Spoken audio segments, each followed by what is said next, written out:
안녕하세요. 온 땅의 미랄교회 12월 셋째 주 말씀 요약입니다. 이번 주는 대림절 네 번째 주일입니다.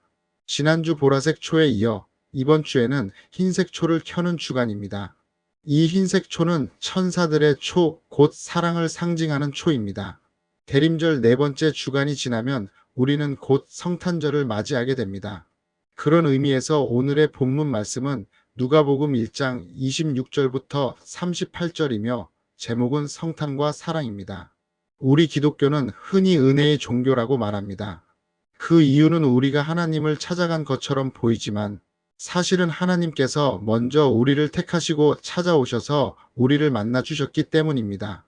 우리가 구원받고 하나님의 자녀가 된 것은 우리의 공로나 자격 때문이 아니라 전적으로 하나님의 은혜로 된 것입니다. 은혜라는 말을 가장 쉽게 표현하면 공짜라고 할 수 있습니다. 받을 자격이 없는 우리에게 하나님께서 구원이라는 놀라운 선물을 값 없이 주셨습니다.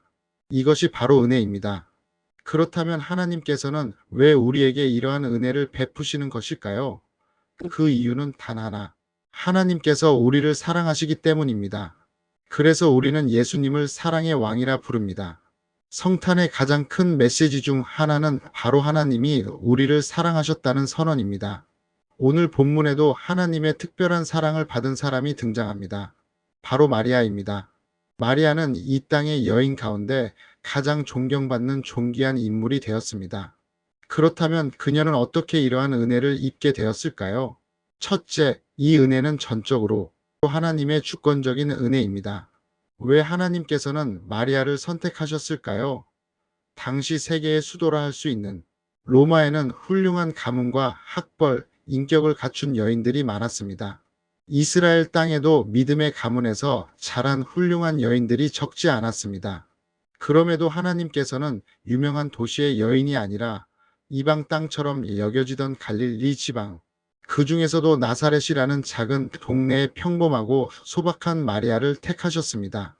그 이유는 오직 하나입니다. 전적으로 하나님이 주권적인 은혜입니다. 본문 28절에서 가브리엘 천사는 마리아에게 이렇게 말합니다. 은혜를 받은 자여 평안할지어다. 주께서 너와 함께 하시도다. 이는 하나님께서 마리아에게 특별한 사랑, 곧 은혜를 베푸셨다는 선언입니다. 마리아가 예수님의 어머니로 선택된 것은 어떤 자격이나 공로 때문이 아니었습니다. 전적인 하나님의 은혜였습니다. 그러나 그 이면에는 하나님의 은혜를 사모하는 마리아의 겸손하고 진실한 마음이 있었음을 우리는 엿볼 수 있습니다. 우리 또한 이미 하나님의 놀라운 은혜를 입은 사람들입니다.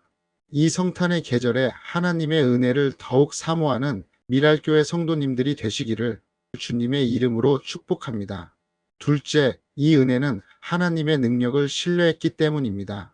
마리아는 인류 역사상 가장 위대한 기적을 경험한 사람이라 할 수 있습니다.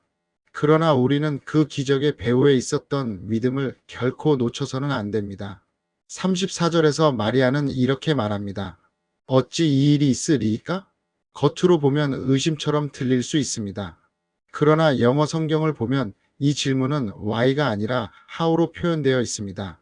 이는 불신의 질문이 아니라 방법에 대한 진지한 질문이었습니다. 천사로부터 성령으로 잉태하여 아들을 낳게 될 것이라는 말씀을 들은 후 마리아는 이렇게 고백합니다. 주의 계집종이오니 말씀대로 내게 이루어지이다. 마리아는 자신의 처지와 현실을 넘어 하늘의 능력을 신뢰하며 믿음으로 하나님의 말씀을 받아들였습니다. 그 믿음이 그녀를 예수님을 잉태한 성모 마리아로 변화시킨 것입니다. 오늘 우리의 삶이 비록 힘들고 어려울지라도 그 가운데 다가오시는 소망의 주님을 바라보며 믿음으로 승리하시기를 주님의 이름으로 축복합니다. 셋째, 이 은혜는 하나님의 말씀에 순종했기 때문입니다. 37절과 38절에서 마리아는 말씀의 능력을 고백함과 동시에 말씀에 대한 순종을 고백합니다. 그러나 이 순종은 결코 가벼운 선택이 아니었습니다. 그것은 세상과 맞서야 하는 대가를 치러야 하는 순종이었습니다. 처녀가 임신한다는 것은 조롱과 오해를 감당해야 하는 일이었고 사랑하는 정혼자 요셉과의 관계가 깨질 수도 있었습니다. 더 나아가 유대인의 엄격한 율법에 따르면 돌에 맞아 죽을 수도 있는 상황이었습니다. 어쩌면 마리아는 에스더처럼 죽으면 죽으리이다라는 각오로 순종했을지도 모릅니다. 바로 이러한 순종의 자세가 하나님께 쓰임 받을 수 있었던 이유였습니다. 하나님께서는 순종하는 사람을 찾으십니다. 바라기는 우리 미랄 가족 모두가 마리아처럼 주의 종이 오니 말씀대로 이루어지이다라고 고백하며 순종함으로 이 땅에서 하나님의 축복의 통로로 쓰임 받는 삶을 살아가시기를 바랍니다. 감사합니다.